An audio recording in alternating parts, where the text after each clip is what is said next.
La elaboración de este texto ha partido de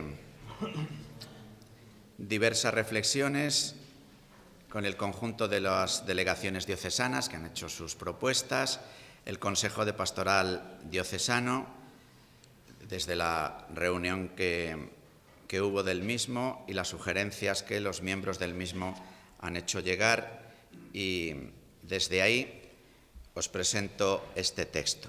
En lo que es la portada tenemos aquello que, en expresión de Papa Francisco, en el discurso que tuvo en Brasil con motivo de la Jornada Mundial de la Juventud en julio pasado, sabemos que además de los encuentros con los jóvenes, Papa Francisco tuvo un encuentro con el episcopado brasileño y luego otro encuentro con la permanente del CELAM. En este encuentro, en la comisión con la permanente del CELAM, habló, decía usted, don Ricardo, que Papa Francisco no habla tanto de nueva evangelización, sino que él suele utilizar la expresión salir, una iglesia que no sea autorreferencial, y especialmente misión, desde los textos de la conferencia de Aparecida. Misión y misionareidad, ¿no? Esta palabra, que lo mismo es un poco difícil de decir, misionareidad, que él la emplea en el discurso en el que se dirige a la permanente del CELAM. Y él dice allí que al hablar de la misión deberíamos de tener en cuenta, y valdría para la programación pastoral, lo que puede ser una clave programática, es decir, actividades que están señaladas con tiempo y lugar, y una clave paradigmática, es decir, lo que debe de ser para nosotros un estilo, un aire, un color, una especie de aliento conductor a todo lo que se haga. Entonces, en esta primera hoja tendríamos aquello que subraya esta clave paradigmática, que en realidad ya se ha referido bastante a ello el don Ricardo, tanto al hablarnos de la luz de la fe como luego de las claves del propio Papa y de hablar de la iniciación cristiana. El lema para nosotros en el año es transmitir la luz de la fe. El año de la fe culmina, el año de la fe ha tenido esta encíclica titulada precisamente así, Lumen Fidei, la luz de la fe, y digamos que nuestra llamada como Iglesia, que recibimos la luz de la fe, que la compartimos, que la celebramos, es transmitirla. Transmitir la luz de la fe. Y para situar transmitir la luz de la fe en el conjunto de las actividades que constituyen la vida de la Iglesia, hemos puesto, como veis, el número 48 del Directorio General de Catequesis. Como quiera que en este año, a la hora de transmitir la luz de la fe, el directorio de los sacramentos de la iniciación cristiana va a ser algo importante, de ahí tomar del Directorio General de Catequesis este texto, ¿no? Del común de la Iglesia. Decimos, la Iglesia, movida por el Espíritu, anuncia y difunde el Evangelio en todo el mundo. ¿Y lo hace cuándo? Impulsada por la caridad, impregna y transforma todo el orden temporal, asumiendo y renovando las culturas. Da testimonio entre los pueblos de la nueva manera de ser y de vivir que caracteriza a los cristianos. Proclama explícitamente el Evangelio mediante el primer anuncio llamando a la conversión. En estas tres primeras columnas, digamos, está lo que constituye siempre en la acción de la Iglesia, en la evangelización, lo que podríamos llamar ese primer momento, que es primer anuncio, que es testimonio y que es transformación del orden temporal desde la caridad. Iniciado esta gran llamada a la conversión, desde el anuncio, el testimonio y la caridad, la Iglesia inicia a la fe y la vida cristiana mediante la catequesis y los sacramentos de iniciación a quienes se convierten a Jesucristo o a quienes retoman el camino de su seguimiento, incorporando los unos y reconduciendo los otros a la comunidad cristiana. Asunto que en la acción normal de nuestra vida pastoral se produce tantas veces en el ambiente de la propia iniciación cristiana. padres a veces alejados que presentan a sus hijos a los sacramentos de la iniciación cristiana. Y ahí se da lo que el directorio dice, ¿no? Por una parte, iniciar a unos y por otra, reincorporar, reconducir a los otros a la comunidad cristiana. Alimenta constantemente el don de la comunión en los fieles mediante la educación permanente de la fe, homilía, otras formas del ministerio de la palabra, los sacramentos y la práctica de la caridad. Y suscita continuamente la misión al enviar a todos los discípulos de Cristo a anunciar el Evangelio con palabras y obras por todo el mundo. Y desde salir a la misión está el impulso de la caridad, el testimonio y el proclamar explícitamente el Evangelio. Por eso también hemos tomado como clave, decíamos, paradigmática de nuestra propuesta de programación pastoral diocesana para este curso 2013-2014, una expresión que don Ricardo tiene en el libro publicado al final del curso pasado, en el curso pasado con motivo de sus 25 años de ministerio episcopal. En uno de los artículos de ese libro se recoge esta expresión: nuevo Pentecostés, nuevos testigos, nueva evangelización, que de alguna forma implica la necesidad de invocar al Espíritu Santo, cosa que hemos hecho en el comienzo de nuestra celebración. Nos hace caer en la cuenta de la importancia de testigos personales y comunitarios para realizar esta acción de transmitir la fe y contribuir así a la misión de la Iglesia, a la nueva evangelización. Desde ahí, desde esta clave, abrimos ya el folleto por el medio y nos encontramos, digamos, los 4 grandes apartados de la programación de este año. Por una parte, todo lo que tiene que ver con el final del año de la fe. Otro aspecto importante, todo lo que tiene que ver con la transmisión de la fe y la iniciación cristiana.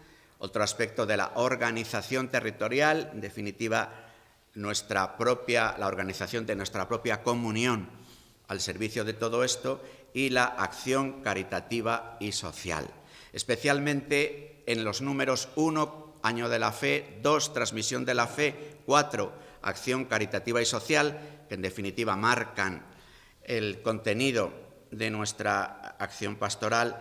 Tenemos unos textos de Lumen Fidei: la fe nace del encuentro con el Dios vivo; de Christi Fideles Laici, en la medida en que la transmisión de la fe, la Iglesia en el mundo, Gaudium et Spes, hacía referencia a don Ricardo antes, habla de la importancia del papel de los laicos, ¿no? El Evangelio vivo y personal, Jesucristo mismo, es la noticia nueva y portadora de alegría que la Iglesia testifica y anuncia cada día a todos los hombres. En este anuncio y en este testimonio los fieles laicos tienen un puesto original e irreemplazable. Por medio de ellos la Iglesia de Cristo está presente en los más variados sectores del mundo como signo y fuente de esperanza y de amor. Y en Lumen Fidei se nos dice también que la fe no solo se presenta como un camino, sino también como una edificación, como la preparación de un lugar en el que el hombre pueda convivir con los demás. Y desde ahí Lumen Fidei desarrolla toda la dimensión, que podríamos decir, de la fe como fuente de amor, de caridad, de acción caritativa y social. Desde ahí, y entrando ya en detalles, cogemos el primer apartado, clausura del año de la fe, y nos proponemos ahora, en estos primeros meses del curso pastoral, que serían los últimos formalmente del año de la fe, propiciar la lectura de la encíclica Lumen Fidei. Así, el próximo día 14 de octubre tendríamos una sesión común por parte de todos de formación permanente en el que don Ricardo haría una presentación detallada de esta encíclica Lumen Fidei. Y luego, en el mes de noviembre, en ese mismo día, se ofrecería un pequeño cuestionario para, en el mes de noviembre, en los arciprestazgos, hacer también el estudio en cada arciprestazgo de la encíclica Lumen Fidei.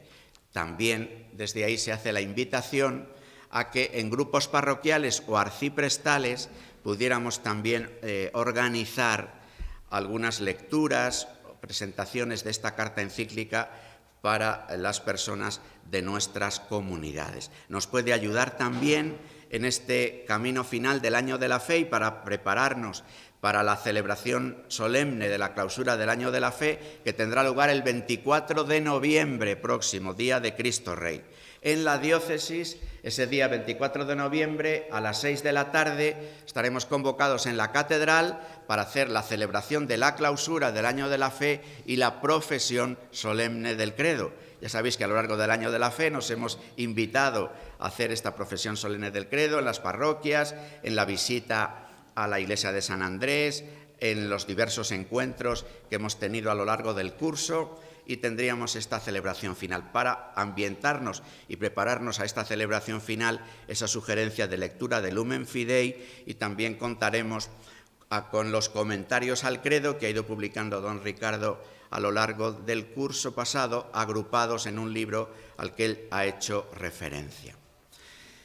También es muy importante que el Año de la Fe, en nuestra diócesis, como en el conjunto de la Iglesia Universal, pues reflexionemos sobre sus frutos.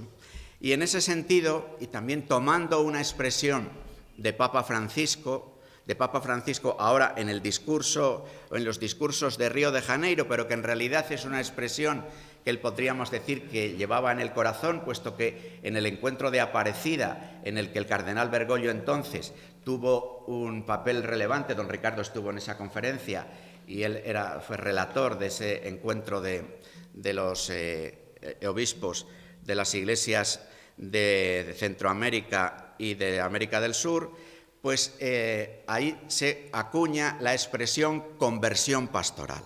Esta expresión conversión pastoral vuelve a aparecer en el Sínodo de los Obispos recientemente celebrado, y una de las proposiciones del Sínodo nos llama a todos a la conversión pastoral, llamándonos, por supuesto, a la conversión personal, pero a la conversión pastoral.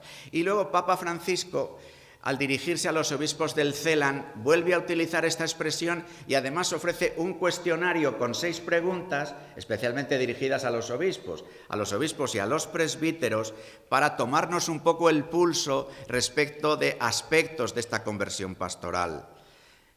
De alguna forma, don Ricardo, cuando hablaba de la novedad del tiempo a la hora de hablar de la transmisión de la fe y la iniciación cristiana, pues también podría indirectamente hacer referencia a esto. Por eso, en la última semana del Año de la Fe, vamos a tener 2 encuentros para iniciar este discernimiento compartido sobre qué significa para nosotros la conversión pastoral y cómo esa llamada a la conversión pastoral, que el propio Papa dice que no es tanto de reforma de grandes estructuras, ¿no?, sino de reforma de las actitudes del corazón, que luego ha de plasmarse también en cambio de nuestras propias formas de actuar pastoralmente. Tendríamos 2 encuentros, uno de los equipos de las delegaciones diocesanas y un Consejo Diocesano de Pastoral. En el Consejo Diocesano de Pastoral estamos representados presbíteros, religiosos y laicos, y con un cuestionario previo tendríamos esta reflexión que seguiríamos a lo largo del curso. Por eso, en esa semana final del Año de la Fe decimos invocar de manera especial el don del Espíritu Santo, nuevo Pentecostés, preparar encuentros sobre la conversión pastoral que nos pide la Iglesia, laicos consagrados presbíteros en el Consejo de Pastoral y entre los agentes de las delegaciones diocesanas. También el Año de la Fe, como todos sabemos, comienza con motivo también de los 50 años del comienzo del Concilio Vaticano II. Como el propio don Ricardo ha dicho, seguiríamos con el estudio del concilio, dedicamos un tiempo a estudio fundamentalmente de la palabra y ahí reflexionamos sobre Dei Verbum y luego Verbum Domini, la exhortación apostólica del siguiente sínodo. El año pasado estuvimos con Lumen Gentium y este año comenzaríamos a releer juntos Gaudium et Spes. ¿Cómo lo haremos? Lo importante es el texto, pero al igual que el año pasado nos ayudamos con un libro de don Ricardo sobre la Iglesia, este año nos vamos a ayudar del compendio de la doctrina social de la Iglesia. El compendio de la doctrina social de la Iglesia, que tiene un esquema que en parte sigue el de Gaudium et Spes. Tendríamos una primera sesión común de presentación de Gaudium et Spes, que será el 9 de diciembre. Y el 9 de diciembre nos va a ayudar a hacer esta presentación de Gaudium et Spes el profesor de la Pontificia de Salamanca, don José Román Flecha, que estará con nosotros el 9 de diciembre. Ahí tendríamos esa presentación general y ese día también se ofrecería un esquema para la lectura de Gaudium et Spes en el resto del curso, poniendo en relación Gaudium et Spes y números del compendio de la doctrina social de la Iglesia. Esto por lo que se refiere a la primera parte, ¿no?, que es Año de la Fe, sus frutos y cómo seguir en la estela de lo que el Año de la Fe nos ha propuesto. Segundo apartado, transmisión de la fe e iniciación cristiana. Ahí estaría toda esta llamada a la nueva evangelización con propuestas programáticas y con una clave paradigmática, por seguir con la expresión del propio Papa Francisco. Promover la adoración eucarística y la invocación al Espíritu Santo para la evangelización y la iniciación cristiana, ese aspecto de nuevo Pentecostés, seguir programando experiencias de nueva evangelización. Retomamos el curso pasado, cursillos de cristiandad, gracias a Dios con un encuentro, un cursillo con buenos frutos, buena convocatoria y buenos frutos, y ahora en el primer trimestre del curso, seguramente en el mes de noviembre, hay también cursillo de cristiandad. También el año pasado comenzó en el Centro Diocesano de Espiritualidad un curso alfa que continúa este año y a partir del 7 de octubre es el curso alfa que comienza este curso. Centinelas de la Mañana, que es una expresión de Juan Pablo II, que la acuñó en una Jornada Mundial de la Juventud, y desde ahí también hay una experiencia de evangelización protagonizada y dirigida a los jóvenes. Tendremos en el último fin de semana de octubre, del 25 al 27 de octubre, un encuentro de presentación y de formación sobre esta experiencia dirigida a jóvenes para la evangelización de los jóvenes. Centinelas de la Mañana, igual que las Noches de Luz y Misericordia, que ya comenzaron el curso pasado y que también va vinculada a las experiencias anteriores. Cuidar que la evangelización sea, vuelvo a insistir en ello, que está recogido aquí, la clave paradigmática de nuestros encuentros, especialmente los referidos a la iniciación cristiana y la cercanía al sufrimiento. Desde ahí llevar a Cristo a enfermos y sus familias.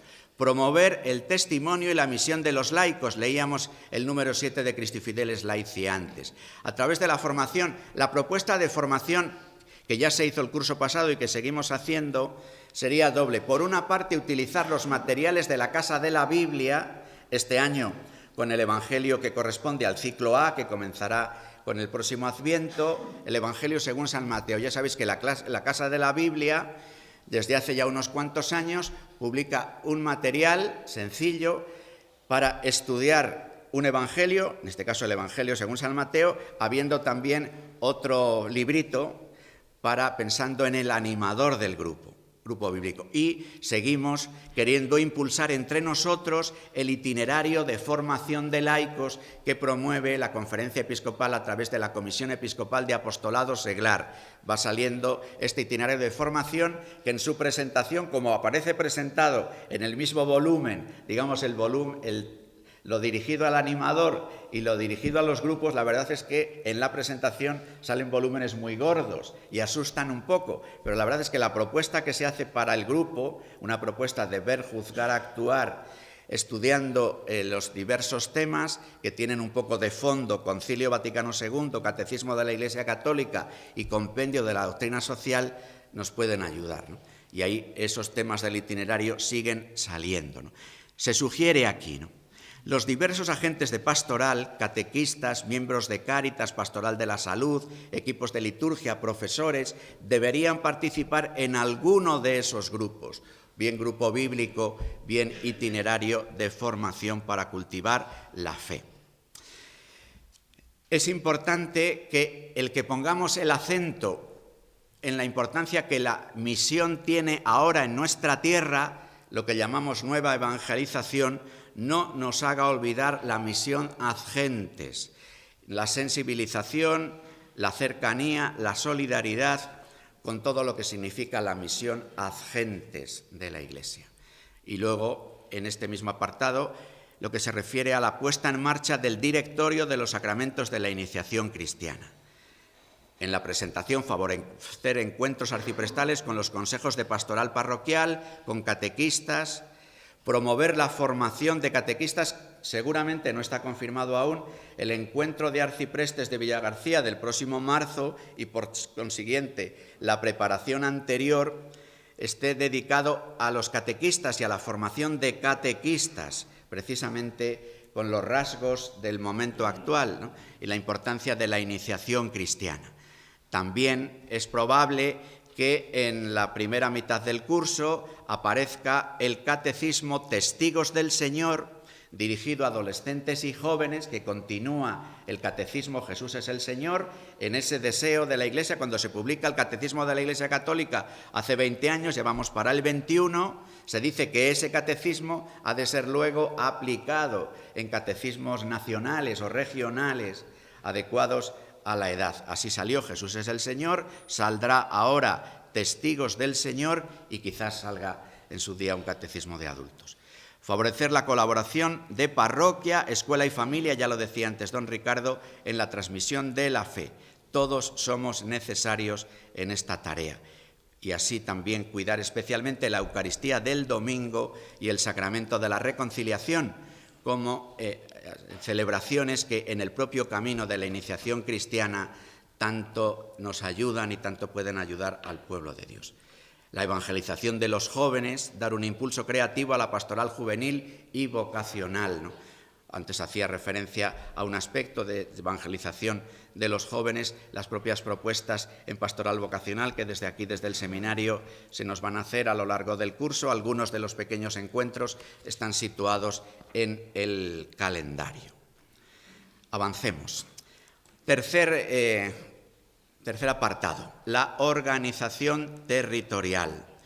Un aspecto que también el Papa Francisco en ese mismo encuentro de Aparecida subrayó y que en el examen de conciencia, digamos, que plantea a obispos y presbíteros respecto a la conversión pastoral es el de los consejos diocesanos y también consejos parroquiales de pastoral y de economía, ¿no?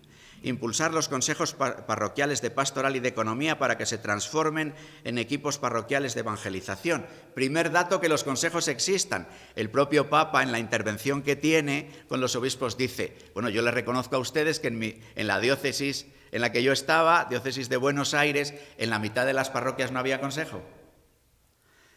Eso lo comentó el Papa y se oye en el texto en audio. En el texto escrito no aparece, pero en el texto audio de la intervención con los obispos sí que aparece. Bueno, nosotros quizás podríamos decir algo parecido a la hora de impulsar este aspecto, ¿no? Como un ámbito de colaboración de laicos, consagrados, el presbítero que preside el consejo, ¿no? A la hora de impulsar tanto los programas concretos como la clave de lo que podamos realizar. Un aspecto nuevo, también hacía don Ricardo referencia a él, este año es en nuestra organización. Ya el año pasado se pusieron en marcha los 9 arciprestazgos y este año la forma misma de querer organizar don Ricardo el Consejo de Gobierno, el Consejo Episcopal, quiere dar una importancia grande a los arciprestazgos y en el aliento del arciprestazgo y de la comunión en el arciprestazgo al arcipreste como vicario foráneo en el arciprestazgo. De esta manera ya hemos tenido un primer encuentro del señor arzobispo con los arciprestes, más el secretario canciller y yo mismo, para organizarnos, con lo que podría ser Consejo Episcopal, digamos, ampliado, que tendremos reunión habitualmente los primeros lunes de mes. Y luego los arciprestes, los de la zona rural y los arciprestes de la ciudad, han elegido ellos a uno de estos arciprestes para formar parte del Consejo Episcopal que se reúna más habitualmente, para coordinar a ellos y para formar parte, para estar presentes en el Consejo Episcopal o de Gobierno. En representación de los arciprestes de la zona rural es Miguel Ángel Vicente, arcipreste de Pinares, quien forma parte así del Consejo de Gobierno de la diócesis, y por parte de la ciudad es Jorge Fernández, que es el arcipreste de la zona de Parquesol y zona sur, digamos las parroquias que están del otro lado del río, perdón, no zona sur, zona oeste, que con los puntos cardinales en la ciudad me despisto. Entonces, la importancia del arciprestazgo es grande y es muy importante en el arciprestazgo cultivar todas las dimensiones que constituyen lo que llamamos la formación permanente integral, la dimensión intelectual, dedicando sesión para esta formación intelectual junto con la dimensión espiritual, el tiempo de retiro y otra sesión para poder trabajar más los aspectos pastorales. En el mundo rural, al menos hasta ahora, y probablemente así continúe, para la zona, para el trabajo de la dimensión intelectual y los retiros, se agruparían dos arciprestazgos de Medina, Tordesillas con Pinares y arciprestazgo de alrededores con el arciprestazgo del Duero. Pero aquí habría un aspecto importante. Como también queremos que en esta etapa de los arciprestazgos y de la organización territorial de la diócesis, un trabajo compartido mayor con las delegaciones diocesanas. Nos encontramos, que no es un asunto nuevo, ¿no?, al mismo tiempo entre nosotros con pueblos muy pequeños que casi se vacían en invierno y con realidades de nuevas urbanizaciones en el entorno de la ciudad, de los llamados pueblos del Alfoz, donde a veces la presencia de la Iglesia, físicamente hablando, es mínima, ¿no? Entonces, las urbanizaciones, los pueblos pequeños, las unidades parroquiales que se van poniendo en marcha, tienen que contar para nosotros en este año con momentos de encuentro y de reflexión, especialmente con aquellos que estáis más afectados por este asunto, aunque sea también objeto de reflexión por parte de todos, así como la permanente llamada a la presencia en residencias de ancianos, hospitales, tanatorios, cementerios, lugares de encuentro con personas que viven un especial momento donde llevar el consuelo del Señor, la misericordia, pero también el anuncio, a veces radical, ¿no?, de nuestra propuesta, que es la victoria sobre la muerte, es tan importante. Acabamos con el apartado dedicado a la acción caritativa y social, porque la fe es también edificación, dice Lumen Fidei. Desde ahí nos insisten desde Cáritas Diocesana, y lo recogemos en la programación, potenciar los equipos de Cáritas parroquial. Y en el equipo de Cáritas parroquial es muy importante la presencia del párroco, para que no perdamos de vista lo que la acción de Cáritas significa, que es acción de la comunidad cristiana, que es acción de la Iglesia. Uno de los acentos fuertes del propio Papa Francisco, con las palabras y gestos que él ha realizado de cercanía a los pobres y al lugar de sufrimiento, y al mismo tiempo nos ha repetido una y otra vez que la Iglesia no se reduzca a una llamada ONG, a una organización puramente asistencial, digamos, ¿no? Desde ahí la dimensión evangelizadora con las tres patas que la evangelización tiene consigo y que recogíamos antes del Directorio General de la Catequesis. De ahí la importancia del párroco para que permanentemente recuerde con su presencia lo que Cáritas es como organización de la comunidad cristiana, de toda la parroquia, al servicio de la comunicación cristiana de bienes con las familias que más directamente están sufriendo las consecuencias de la crisis. Desde ahí queremos este año seguir desarrollando el hermanamiento de familias, que de una forma muy sencilla se puso en marcha el curso pasado, y extender ese mismo hermanamiento de familias a la pastoral de la salud y a la pastoral familiar. Subrayar, vendría todo en la misma línea, la dimensión evangelizadora de la acción caritativa a través del encuentro personal, la escucha y la sanación de heridas. Aquí incluso la acción de la Iglesia entera tiene mucho que ver, no solamente serían las organizaciones como Cáritas u otras acciones de la Iglesia, sino que a la hora de la cercanía, de hecho, dentro de un instante nos harán una información del COF, y en el COF está también incluso el proyecto Raquel, que se pone en marcha con más fuerza entre nosotros ahora, con dirigido a mujeres que han vivido la experiencia del aborto, por ejemplo, ¿no? Y tantas situaciones de sufrimiento o sanación de heridas. Relacionado con lo que decíamos antes de cultivar y cuidar la misión ad gentes, estaría también lo que se dice aquí de cuidar la campaña del Domund y de Manos Unidas, porque la situación de crisis actual no justifica la falta de solidaridad con las iglesias y con los pobres de otros lugares del mundo. Y favorecer la formación para la acción social y política. Nos lo hemos dicho a nosotros antes con Gaudium et Spes y el compendio de la doctrina social, sería que esto también lo ofrezcamos al pueblo de Dios. Ofrecer la doctrina social de la Iglesia como la luz de la fe, poniendo rostro y esperanza a la crisis, desde experiencias que se pusieron en marcha el año pasado, especialmente desde el Secretariado de Pastoral Obrera y Cáritas, convocando el Foro Cristianos en la Sociedad, que ya se tuvo el año pasado, con encuentros trimestrales sobre algún tema relacionado con el ámbito laboral, el paro, desgraciadamente, tan extendido entre nosotros, iluminado desde la encíclica precisamente sobre el trabajo de Juan Pablo II, Labor en Exercens, y sobre lo que se dice también sobre la actividad humana y el trabajo en Gaudium et Spes.